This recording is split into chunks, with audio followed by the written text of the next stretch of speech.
하나님 아버지, 이제 오늘 저희가 사사기서의 말씀을 시작하려고 합니다. 저희가 기대하는 마음으로 하나님의 은혜를 간구하면서 이 자리에 나왔사오니 주의 말씀으로 저희를 먹여주시고 채워주셔서 우리가 풍요롭게 하나님과 교제하는 동행의 삶을 살도록 인도하여 주옵소서. 예수 그리스도의 이름으로 간절히 기도합니다. 아멘. 우리 그리스도인들에게 주어진 가장 큰 은혜 중에 하나는 이 세상 끝날까지 우리와 항상 함께 하시겠다 하는 예수 그리스도의 약속의 말씀이 아닌가 생각합니다. 예수께서 탄생하시기 이전에 하나님께서 천사를 통해서 그 아버지 요셉에게 주신 말씀 중에 태어날 이 아기의 이름을 임마누엘이라 이렇게 알려주셨는데, 아시다시피 임마누엘이란 이 말은 하나님이 우리와 함께 계신다 하는 그 뜻입니다. 이 이름의 약속대로 그리스도께서 우리와 함께 하신다는 것을 우리가 고백하는 것이 그리스도인의 삶의 믿음의 본질이 될 것입니다.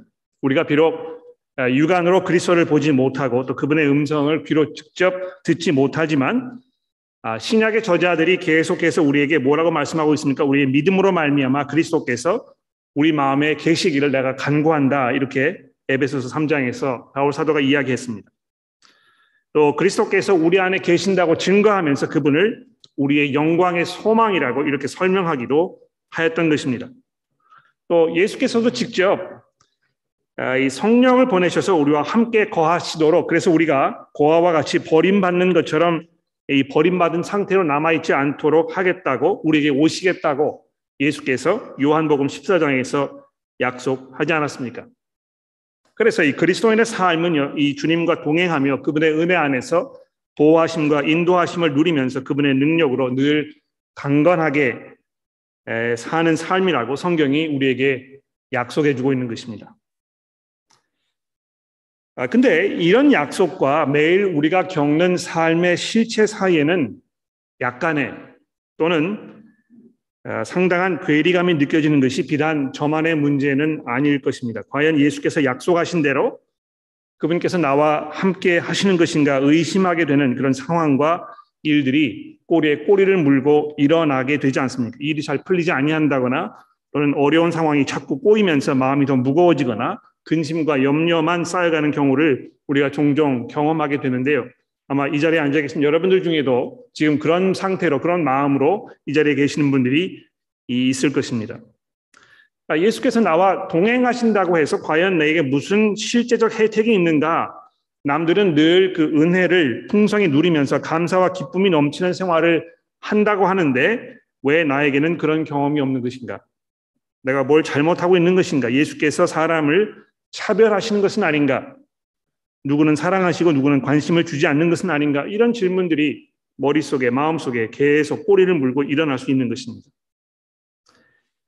근데 여러분, 이런 질문들은요, 우리의 이 믿음을 잘 정리하는, 보다 견고하게 다지는 중요한 그런 디딤돌 역할을 할 수 있는 그런 기회라고 생각을 합니다. 오늘 사사기서의 말씀을 살펴보면서 이런 질문들에 대한 답을 잠시 찾아보도록 그렇게 하겠습니다. 사사기서 말씀을 보시면 본문 성경 가지고 계시니까 이 1장 말씀을 펴시고요. 그 내용을 좀 따라와 주시기를 바랍니다. 여기 보시면 여호수아가 죽은 후에 이렇게 이 본문 말씀이 이제 시작이 되고 있습니다. 굉장히 중요한 그런 그 시작이라고 생각이 되는데요. 여호수아의 죽음은 한 어떤 그 지도자의 죽음 그 이상의 의미가 있었던 것이 분명합니다. 그렇죠? 모든 국민들의 신뢰와 존경을 누린 정치 지도자가 그렇게 많지도 않을 뿐더러 또 그런 인물의 죽음을 자주 경험하는 것도 아니기 때문에 우리가 쉽게 공감하기 어려울 수 있을지 모르겠는데요. 아마 최근에 목격한 이 영국 엘리자베스 여왕의 죽음이 그래도 가장 거기에 근접한 것이 아닌가 이렇게 생각을 해봅니다. 물론 그분이 권력의 실체가 아니었고 모든 면에서 상징적인 존재에 불과했습니다만 그분의 그 죽음을 애도하는 영국 사람들의 모습을 보면서 또 장례식에 참여하기 위해서 세계 각국에서 몰려들었던 각국 정상들의 모습에서 또 TV 앞에 모여서 장례식을 시청하던 수천만 명의 이 세계인들의 모습을 보면서 이분의 죽음이 그저 한 사람의 죽음이 아니고 한 시대의 종교를 의미하는 것이 아닌가 이렇게 생각을 해보았던 것입니다.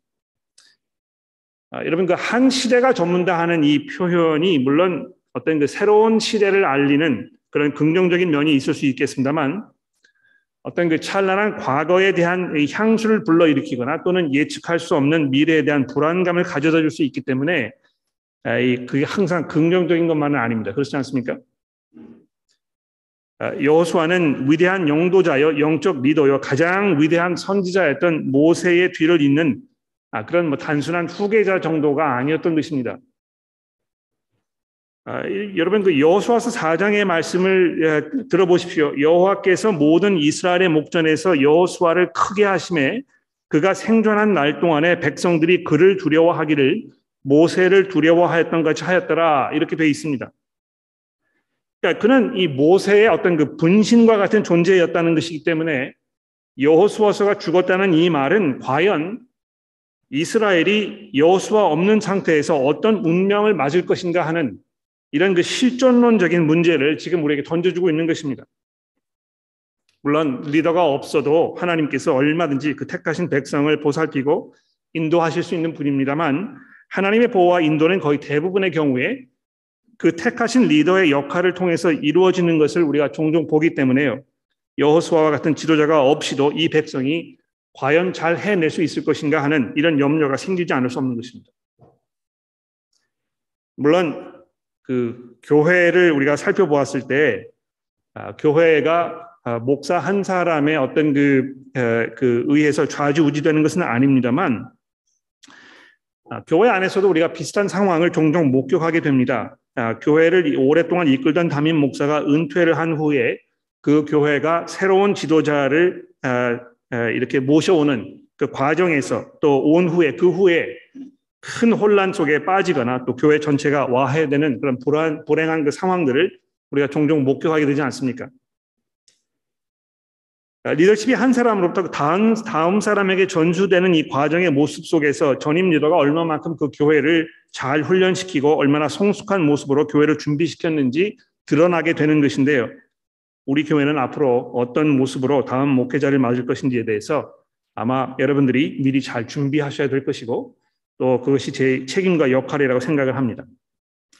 이런 면에서 이스라엘 자손이 맨 먼저 여호와 하나님 앞에 나아가서 하나님의 인도를 구했던 1절의 말씀이 얼마나 다행인지 모릅니다.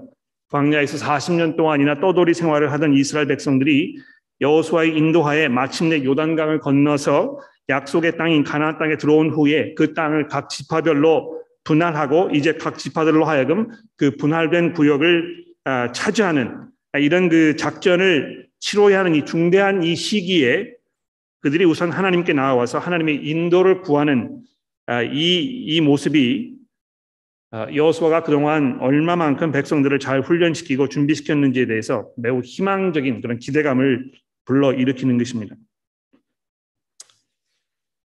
자, 그래서 1장의 나머지 부분에서 이스라엘이 약속의 땅을 차지하는 그런 과정을 이제 큰 그림으로 우리에게 설명을 해주고 있는데요. 여러분 그 마치 오페라가 이제 시작이 되면 맨 먼저 뭐가 됩니까? 이 서곡이 등장하잖아요, 그렇죠?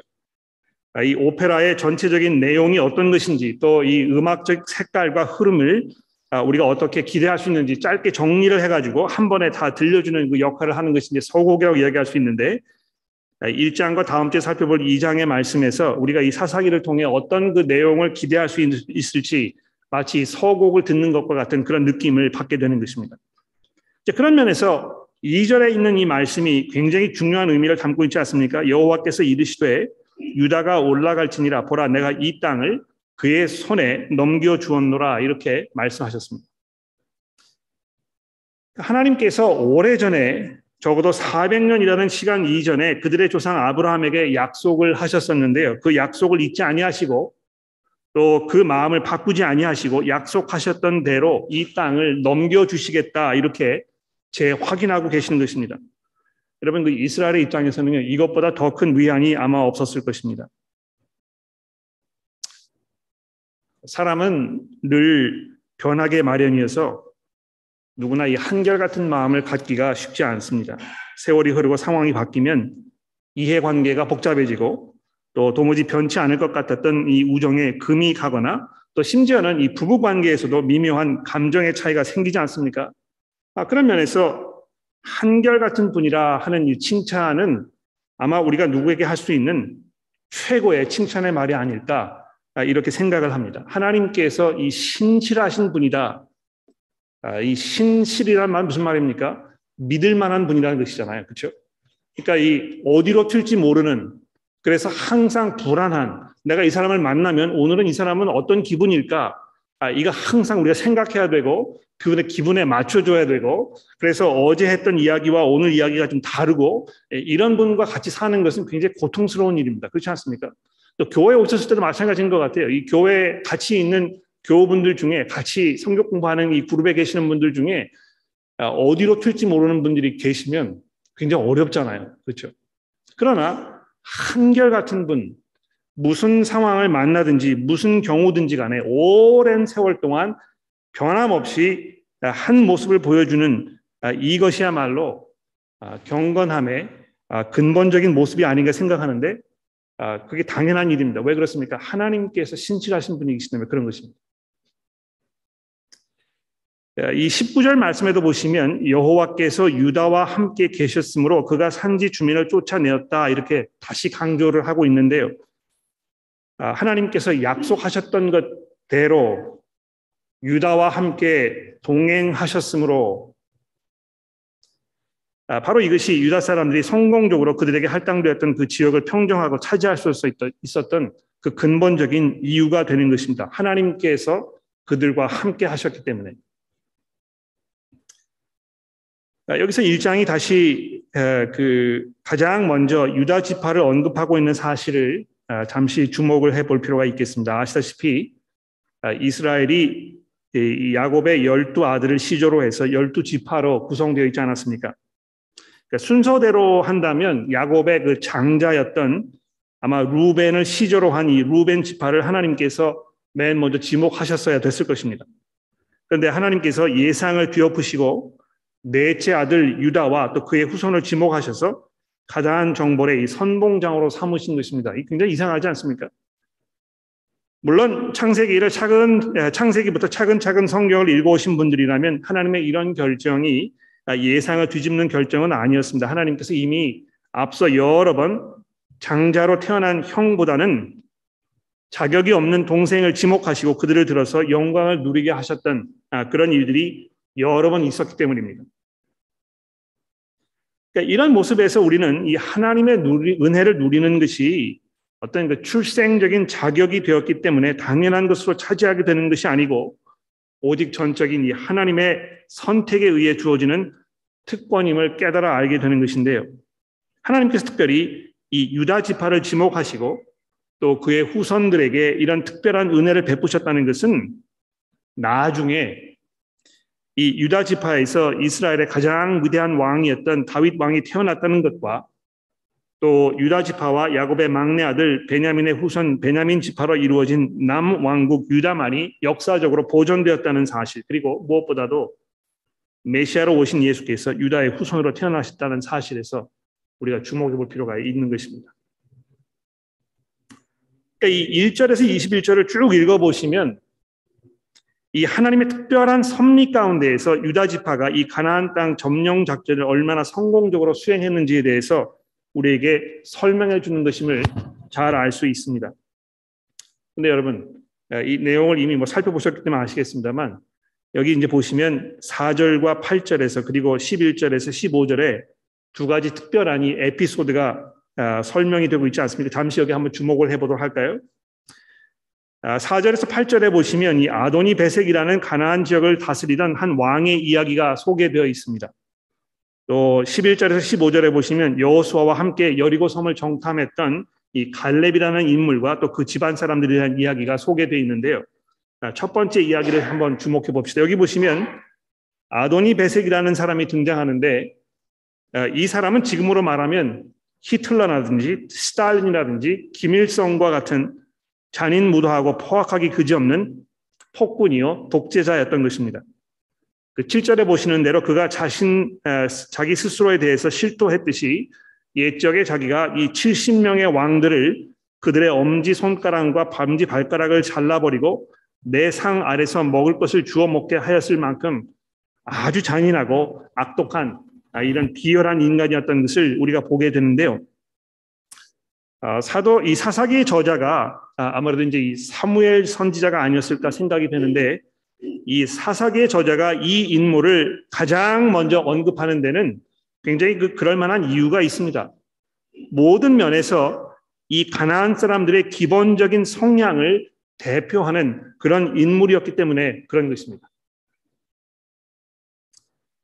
이 가나안 족속들은 반인륜적인 일들, 이 우상 숭배를 통해서 이루어진 어떤 그 성적 문란함 또는 그 농경 신들을 이제 섬기면서 자기의 그 자식들까지 화형을 시켜가지고 제물로 삼는 그런 잔인함, 이런 것들을 공공연하게 자행했던 그런 사람들이라고 이 고고학자들이 이미 검증을 마친 상태입니다.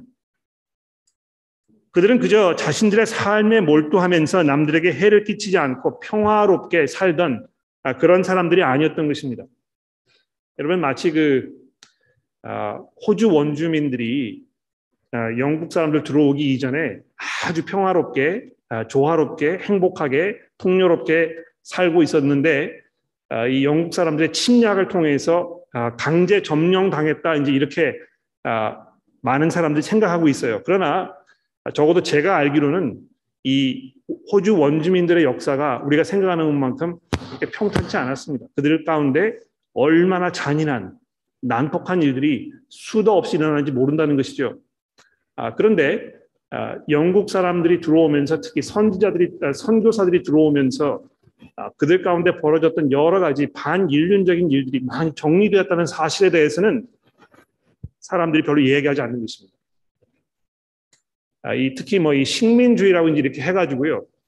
특히 영국이나 미국 사람들이 이렇게 들어가서 이제 그 나라를 차지하였을 때 거기에 이 문화를 말살시키고 이 점령해가지고 사람들의 생활을 다 바꿔버리고 이제 이런 일들을 계속해서 이야기합니다만, 그럼에도 불구하고 기독교 선교사들이 거기에 들어가서 그들의 삶을 바꾸어주고 개선해주고 또 인간답게 살 수 있도록 도와줬던 이런 면들에 대해서는 별로 그렇게 언급하지 않는 이런 시대에 우리가 살고 있는 것입니다. 중요한 것은 하나님께서 이 가나안에 살고 있던 민족들의 생활 방식을 하나도 놓지 아니하시고 계속해서 살펴보고 계셨다는 것입니다. 여러분, 그 주중에 이 세워주기 그룹을 통해서 본문을 이미 살펴보셨던 분들께서는 이 창세기 15장의 말씀을 이미 살펴보셨으리라고 생각이 되는데, 거기 보시게 되면 하나님께서 근 400년이나 되는 그 장구한 세월이 흐르는 동안에 이 가나안 사람들이 저질렀던 이 모든 악행, 이것을 차곡차곡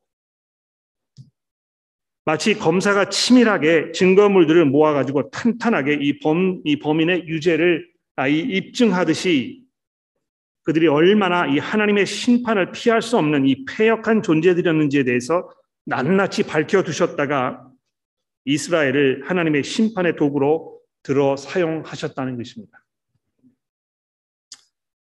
그래서 이 아도니 베색이라는 사람이 유다 족속에 붙잡혀가지고 끔찍한 최후를 맞으면서 뭐라고 얘기했습니까? 하나님이 내가 행한 그대로 내게 갚으셨다, 이렇게 얘기하지 않습니까? 굉장히 중요한 말씀인 것 같아요. 사사기서에서 벌어지는 이 모든 어떤 그 전쟁에 대한 설명들, 이거 왜 이렇게 죽이는 일이 많이 나오는가, 왜 이렇게 사람들이 많이 죽는가, 이런 질문을 가지고 계신다면 이 구절을 여러분이 기억하셔야 될 것 같아요. 하나님께서 지금 이 사사기를 통해서 이스라엘 백성들의 손으로 가나안 땅을 점령해가는 이 과정 속에서는 하나님의 이러한 섭리가 지금 담겨 있는 것입니다. 내가 행한 대로 하나님께서 나에게 갚으신다 하는 것이 이 가나안 사람의 입에서 고백되었다는 것이 맨 처음에 등장하는 어떤 중요한 내용이 되는 것입니다. 하나님의 눈을 피할 수가 없습니다, 여러분. 우리의 마음과 생각을 감찰하시며 우리를 꿰뚫어 보시는 하나님께서 우리 모두에게 우리가 지금까지 살아온 삶의 모습에 대한 해명을 요구하실 날이 오게 될 것이라고 성경이 우리에게 경고하고 있습니다.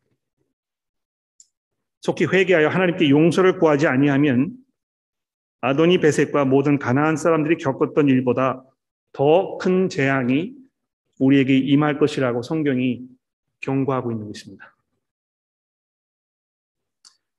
여러분 특히 이 부분에서 유다가 얼마나 철저하게 이 브리스 족속을 말살하였는지 그 표현을 한번 주목해 보십시오. 4절입니다. 유다가 올라가며 여호와께서 가나안 족속과 브리스 족속을 그 손에 넘겨주시니 그들이 베색에서 10,000명을 죽이고 또 베색에서 아도니 베색을 만나 그와 싸워서 가나안 족속과 브리스 족속을 죽이니 아도니 베색이 도망하는지라 그를 쫓아가서 잡아 그의 엄지 손가락과 엄지 발가락을 자르매 아도니 베색이 이르되 옛적에 70명의 왕들이 그들의 엄지손가락과 발가락이 잘림으로 내 상 아래서 먹을 것을 줍더니 하나님이 내가 행한 대로 내게 갚으셨음이로다 하니라.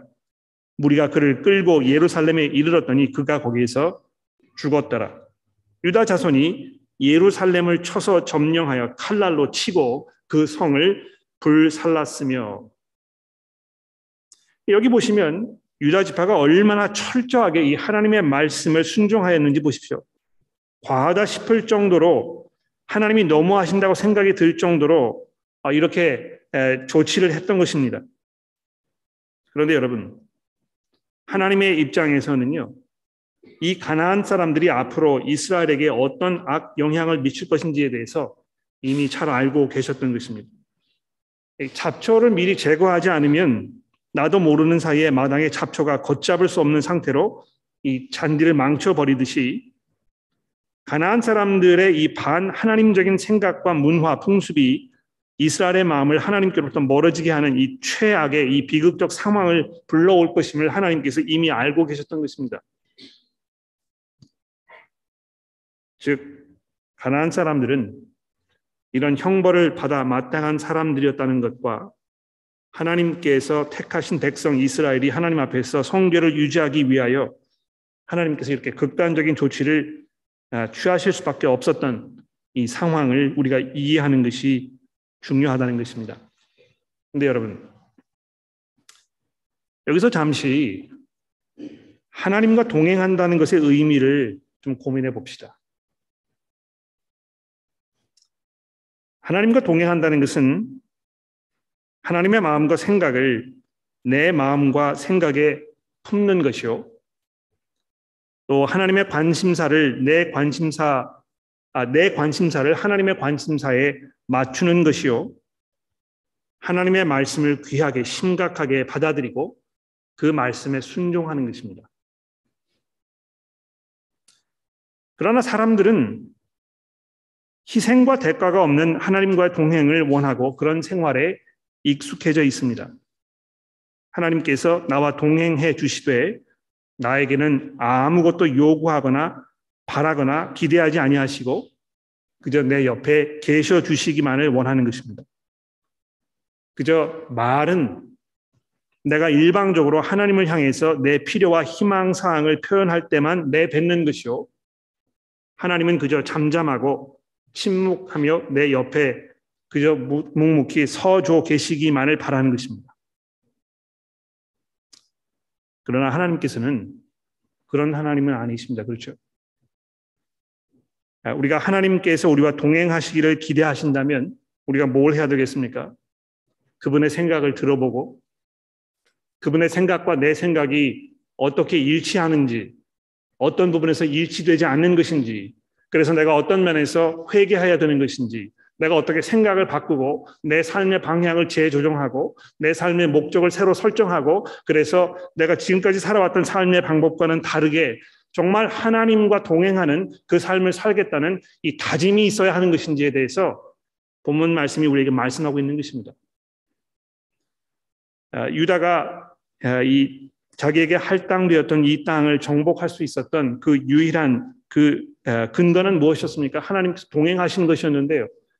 하나님께서 그들과 동행하셨기 때문에 그들은 하나님의 생각에 자신들의 생각을 맞추고 거기에 능동적으로 그 말씀에 순종하는 적극적인 삶을 살았던 것입니다.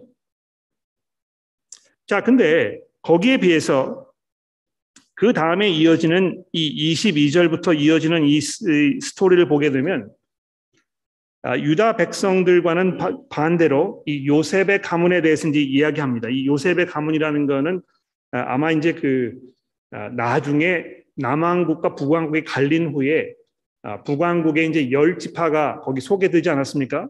근데 그 10지파들 중에서 요셉의 그 지파,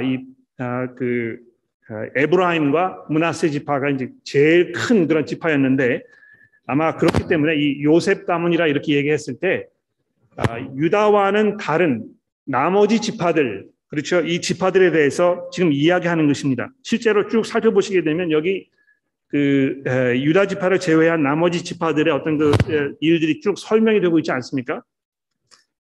근데 여기 보시게 되면 유다 지파와는 다르게 이 백성들이 어떻게 하나님과 동행하지 않았는가?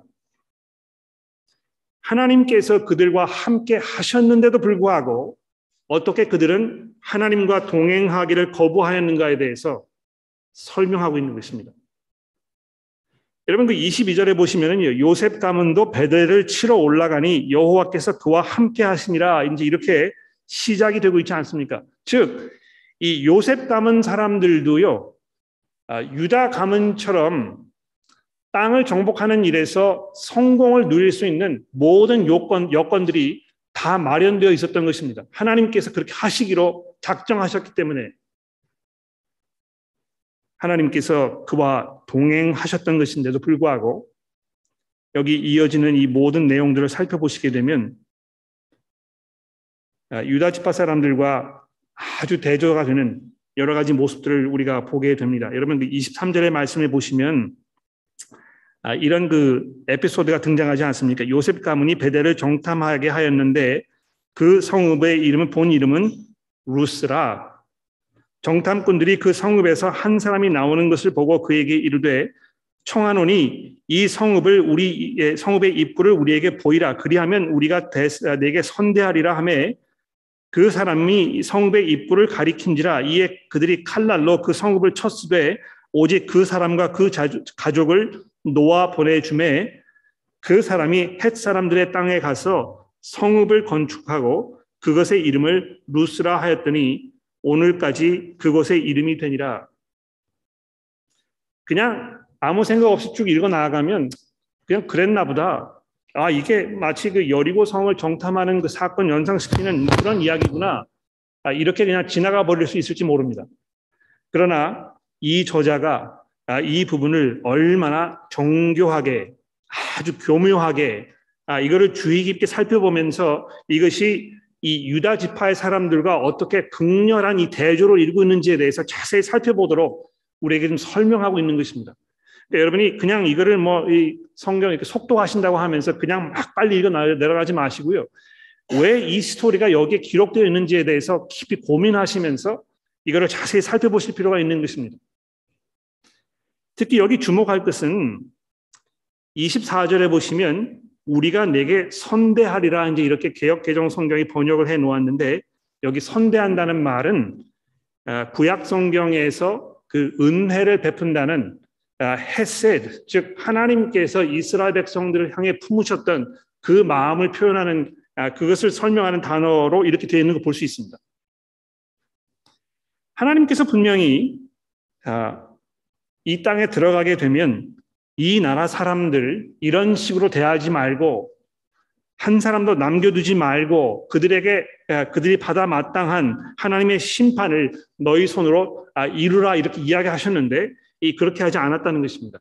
그리고 그 결과가 무엇입니까? 이 사람이 헷 사람들의 땅에 가서 다시 자기의 성을 건축하고 그냥 그대로 자기가 지금까지 살아왔던 이 가나안 사람들의 그 풍습과 그 생활 패턴과 문화를 그대로 유지하면서 그 이름을 루스라고 정하여 계속해서 지금까지 살아왔다는 이런 소식이 전해지고 있는 것입니다.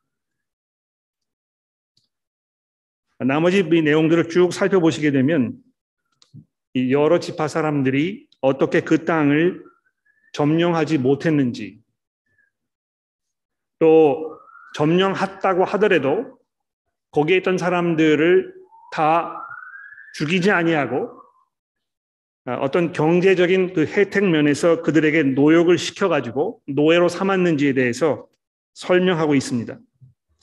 근데 여러분 쭉 내려가시다 보면 재미있는 사건이 이제 33절에 벌어지는데 33절에 보십시오. 납달리는 메세메스 주민과 바단의 주민을 쫓아내지 못하고 그 땅의 주민 가나안 족속 가운데 거주하였으나 이렇게 되어 있습니다. 이것도 그냥 쭉 읽어가시면 그냥 지나쳐 버리실지 모르겠는데요. 이게 이제 얼마나 심각한 일인지 잘 들어보십시오. 예? 지금까지는 비록 가나안 지파, 이스라엘 지파 사람들이 이 땅을 다 점령하지 못하고 그 사람들을 다 제거하지 못했으나 그래도 주류를 이루어서 남아있는 사람들이 자기들 가운데 거주할 수 있도록 이렇게 해 주었다 설명이 되어 있습니다. 그러니까 이 이스라엘 지파 사람들이 이제 다수가 되었고 그 중에서 듬성듬성 남아있던 이 가나안 족속들이 섞여 살게 되었다는 것을 이야기하고 있는 것인데요. 33절에 내려와서는 이 바뀐 것입니다. 그렇죠? 납달리 지파는 이 가나안 사람들을 쫓아내지 못했을 뿐만이 아니고요. 오히려 그 땅의 주민 가운데 가나안 족속 그 안으로 들어가서 마치 거기에 소수 민족으로 이렇게 연명하였다는 사실을 말하고 있다는 것입니다. 그런데 더 가관인 것은요. 이 34절에 보시면 단 지파의 경우에는 어떻게 되었습니까? 34절에 보십시오. 아모리 족속이 단 자손을 산지로 몰아넣고 이렇게 되어 있습니다. 이제는 이 전세가 역전이 되어가지고 단 지파의 경우에는 아예 점령을 하기는커녕 점령을 당했거나 또 오히려 출랑행을 치는 그래서 골짜기에서 내려오지 못하는 이런 상황이 벌어졌다는 것입니다. 결국 이들이 하나님의 동행하심에도 불구하고 동행하심에 대한 약속이 있었음에도 불구하고 그 말씀에 대해서 믿음과 순종으로 나아가지 아니하고 결국에는 화를 자초했던 이 상황에 대하여 설명하고 있다는 것입니다.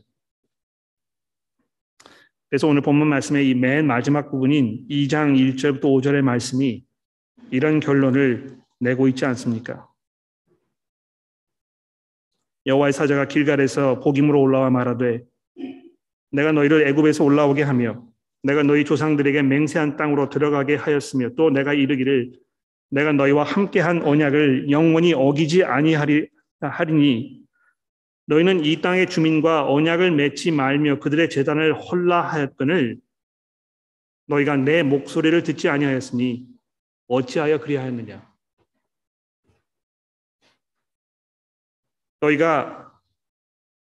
내가 너희와 동행했음에도 불구하고 내가 너희와 함께 하겠다는 이 약속을 끝까지 지켰음에도 불구하고 너희가 내 목소리를 듣지 아니하였으니 이것이 어찌된 일이냐. 그러므로 내가 또 말하기를 내가 그들을 너희 앞에서 쫓아내지 아니하리니 그들이 너희 옆구리에 가시가 될 것이며 그들의 신들이 너희에게 올무가 되리라 하였노라. 여호와의 사자가 이스라엘 모든 자손에게 이 말씀을 하며 백성이 소리 높여 운지라. 그러므로 그곳을 이름하여 복임이라 하고 그들이 거기서 여호와께 제사를 드렸더라. 이것이 이스라엘의 흑 역사인 것입니다.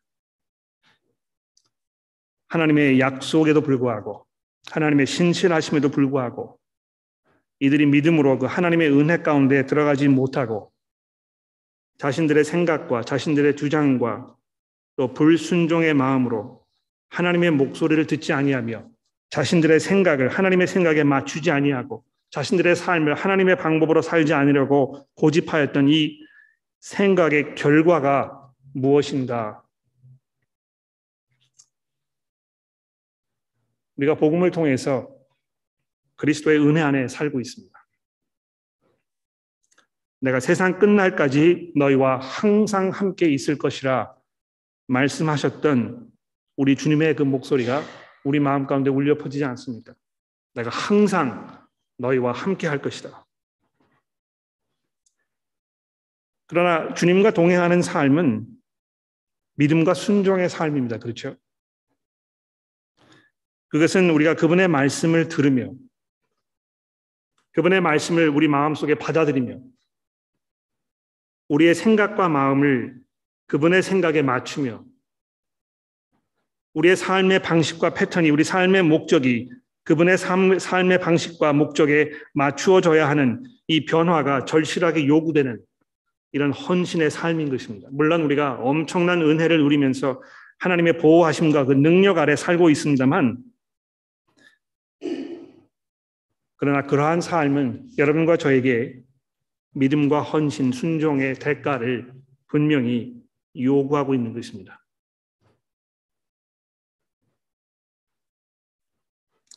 너는 이 땅의 주민과 언약을 맺지 말며 그들의 제단을 헐라하였거늘 너희가 내 목소리를 듣지 아니하였으니 이 어찌 된 일이냐.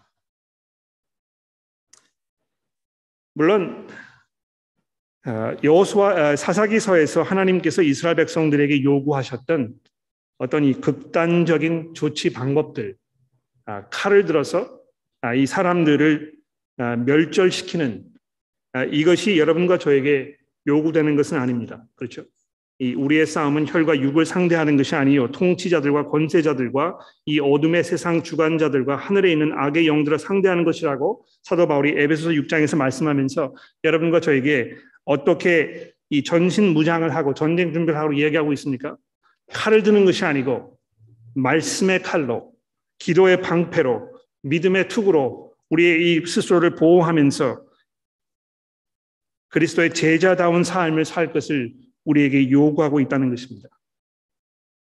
적어도 그러한 삶의 가장 기본적인 모습은 오늘 아침에 봉독되었던 이 고린도전서 5장의 말씀처럼 우리 가운데에서 악을 허용하지 않는 것입니다. 그렇죠?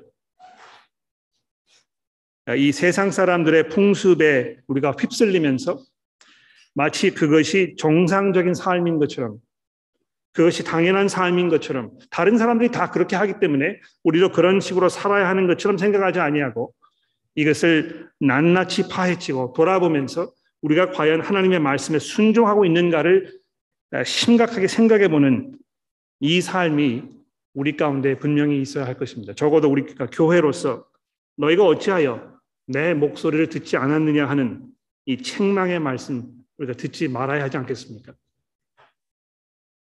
여러분이 개인적으로 주 앞에 섰을 때에 내가 너와 동행했음에도 불구하고 어찌하여 너는 지금까지 한 번도 내 목소리를 듣지 아니하고 살다가 이 자리에 온 것이냐는 이 책망을 듣게 되지 않기를 간절히 바랍니다. 기도하겠습니다.